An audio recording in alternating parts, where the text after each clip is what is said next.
Hello. तो आज हम कंप्लीट करेंगे P Y Q of P block elements for lab assistant. ये जो चैप्टर हमने कंप्लीट कर लिया है, तो देखते हैं। The most commonly use reducing agent is.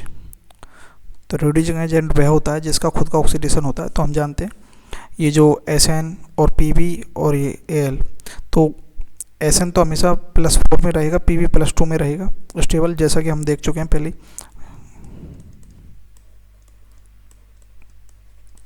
Top to bottom जाने पर +4 की जो ऑक्सीडेशन की स्टेबिलिटी वो डिक्रीज होगी और +2 की इंक्रीज होगी। ठीक है, तो टॉप टू बॉटम जाने पर ये ट्रेंड है। लेकिन हम अगर देखें स्पेसिफिकली हर एक एटम की, तो सब में जो है +4 जो है डोमिनेंट है। इन सब में +4 डोमिनेंट है, सब में +4 डोमिनेंट, लेकिन पी में +2 डोमिनेंट है। ठीक है, तो सीधी सी बात है, +4 की टेंडेंसी कम हो रही है, यानी कि वह +4 से में कम स्टेबल रहेगा, +2 में ज़्यादा रहेगा। तो नीचे जाते हुए टेंडेंसी बढ़ रही है किसकी, +2 की, और घट रही है किसकी, +4 की। लेकिन हम स्पेसिफिकली देखें हर एटम की, तो +4 जो है डोमिनेंट है और पीबी में +2 डोमिनेंट है। तो देखते हैं, ये SnCl2 है, SnCl2 है, ये +2 ऑक्सीडेशन स्टेट में है, तो ये किस में जाएगा, Sn +4 में जाएगा, यानी कि खुद का ऑक्सीडेशन करके +4 में जाएगा। तो ये अदर एलिमेंट्स का क्या करेगा, रिडक्शन करेगा। तो ये रिड्यूसिंग एजेंट हुआ। यहाँ SnCl4 है, SnCl4 जो है तो यहाँ +4 में है, तो ये नहीं जाएगा अपने यहाँ पर, ये स्टेबल है।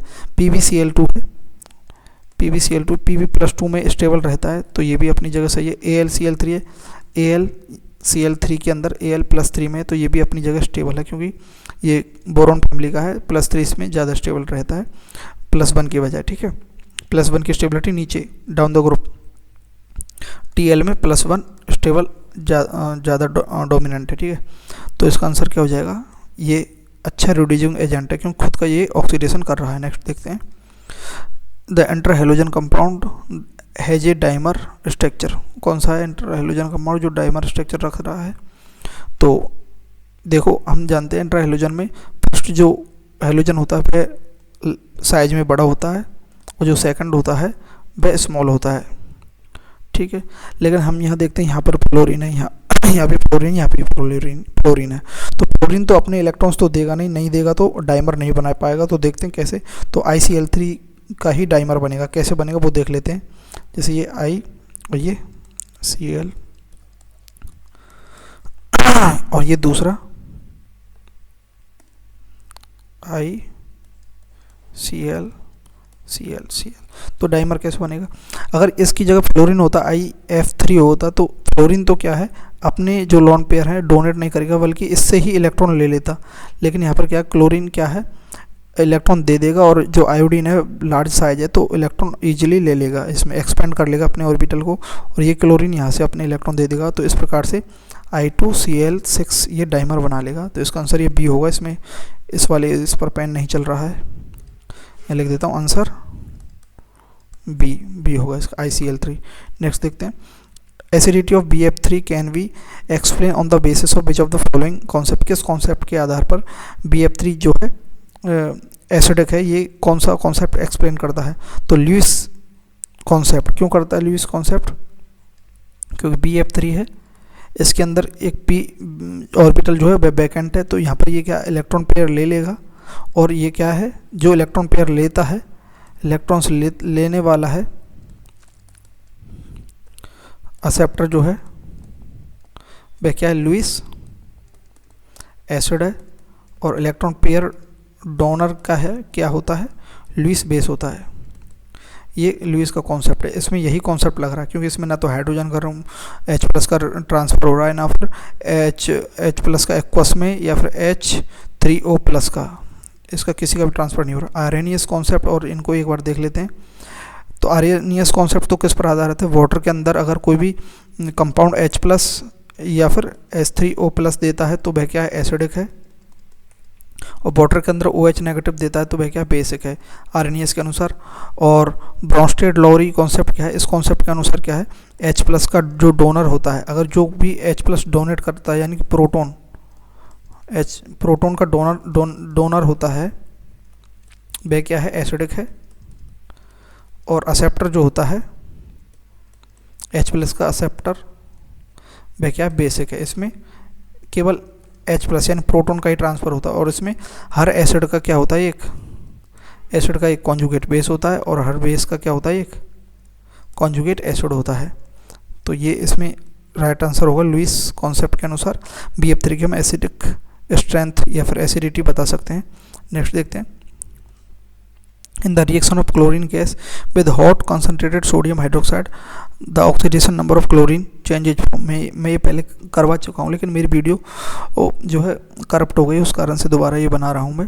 तो अगर क्लोरीन की रिएक्शन NaOH के साथ, हॉट NaOH के साथ करवाते तो NaCl बनता है और NaClO3 बनता है प्लस वाटर बनता है। ठीक है, तो इसमें क्या है, ये अब बैलेंस कर सकते हैं।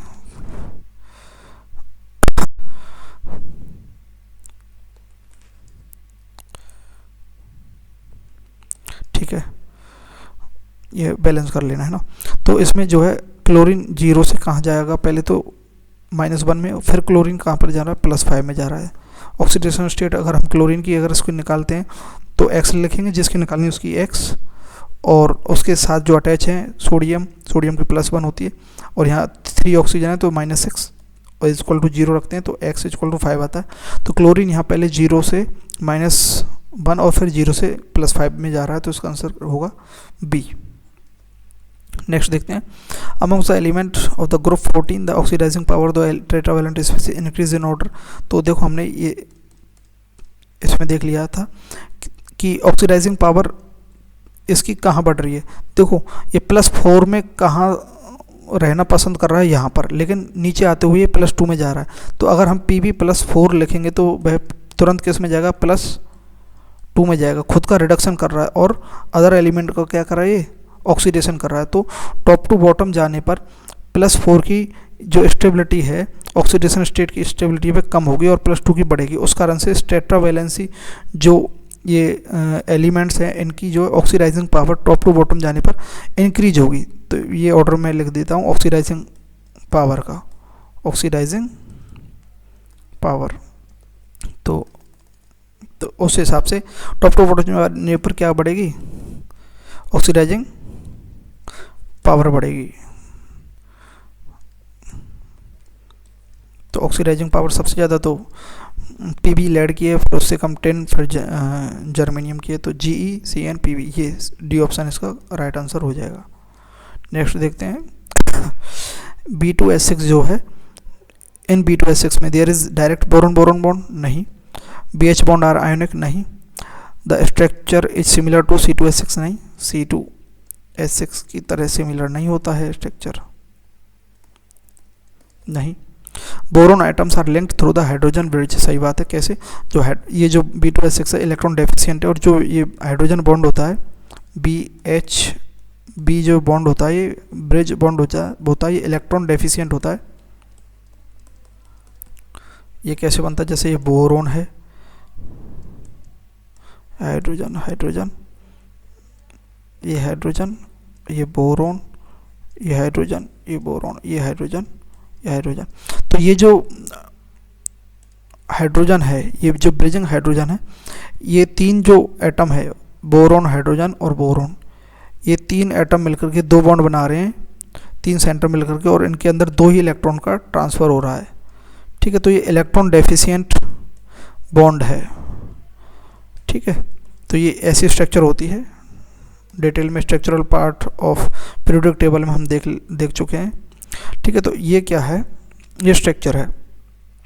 इसमें क्या है, ये तो प्लेन में होते हैं, ये BH बॉन्ड तो, लेकिन ये जो BHB जो बॉन्ड है, ये क्या है, ये अबव द प्लेन और ये नीचे वाला बिलो द प्लेन है।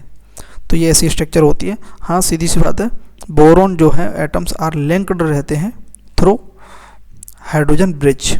तो इसका राइट आंसर होगा D। नेक्स्ट देखते हैं, जो दो following compound is called inorganic benzene, ये मैंने बना रखा है। बोराजीन जो है ये इनऑर्गेनिक बेंजीन है, तो बोराजीन। ठीक है, और ये क्या है, पोलर होती है, पोलर कंपाउंड है, लेकिन बेंजीन जो होता है नॉन पोलर होता है। हाँ, तो सीधी सी बात है, किसे हम इनऑर्गेनिक बेंजीन बोलते हैं, तो बोराजीन को ही इनऑर्गेनिक बेंजीन बोलते हैं। ठीक है, नेक्स्ट देखते हैं एसएस बॉन्ड। इन किस में एसएस बॉन्ड नहीं है, there is no SS bond. तो देखो ये जो H2O7 है, ये ऐसी स्ट्रक्चर होती है इसकी, इसमें एसएस बॉन्ड नहीं होता। बाकी सब में देखो मैंने बना रखी है स्ट्रक्चर, पहले करवा दिया, तो इसमें एसएस बॉन्ड, इन सब स्ट्रक्चर के अंदर एसएस बॉन्ड है। ठीक है, तो ये आंसर हो जाएगा इसका D. Next, which of the following is planar. Planar structure किसके, XCF4 जो है उसकी प्लेनर स्ट्रक्चर होती है, बाकी प्लेनर नहीं है, ये याद रखना है। थैंक यू, यहाँ तक हमारा कंप्लीट होता है पी ब्लॉक के सारे PYQs।